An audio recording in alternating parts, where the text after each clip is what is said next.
C'était des noirs qui pensaient que... Non, moi je leur tire mon chapeau. Je tire mon chapeau à Martin Luther King, à Jesse Jackson, et je tire mon chapeau à Rosa Parks. Point final. Parce qu'ils avaient la foi, et qu'ils étaient en première ligne dans les années 60. Mais c'est qui Rosa Parks? Oh, s'il te plaît, C'est qui Rosa Parks? C'est jamais que la fondatrice du mouvement pour les droits civiques. Pourquoi? Parce qu'elle est restée assise devant un blanc. S'il te plaît, tu sais qui c'est Rosa Parks?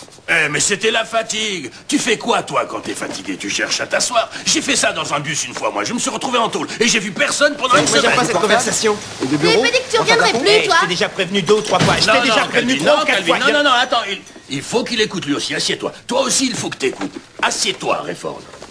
Alors, je dirai peut-être pas ce que je vais vous dire devant des blancs. Mais devant vous, je vais vous dire le fond de ma pensée. Rosa Parks, tout ce qu'elle a fait, c'est de rester assise sur son cul. Quoi? Non, mais non! Une seconde, toi, le différent. Je suis en train de t'expliquer un truc. Il faut lui reconnaître une chose.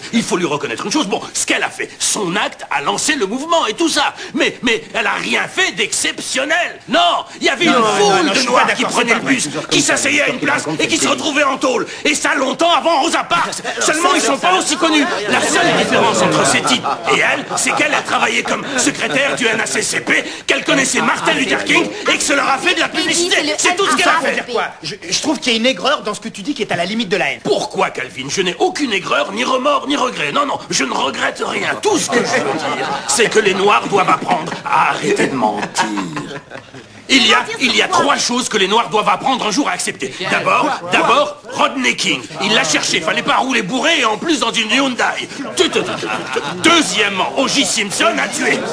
Il l'a tué. Et 3, Rosa Parks, tout ce qu'elle a fait, c'est rester posée sur son cul. Voilà, ça y est, je l'ai dit. J'ai dit ce que je pense, voilà. Ouais, bah moi je suis d'accord parce qu'avant dans les bus il se faisait mener en bateau, ok? Et aujourd'hui il prend le train.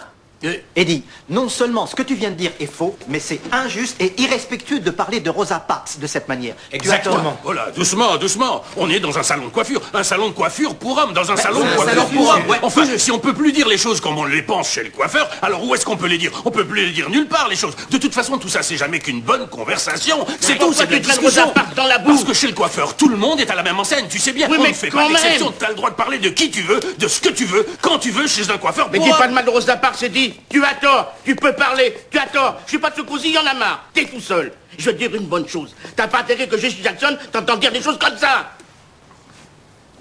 Mais je l'emmerde, Jesse Jackson. J'ai entendu.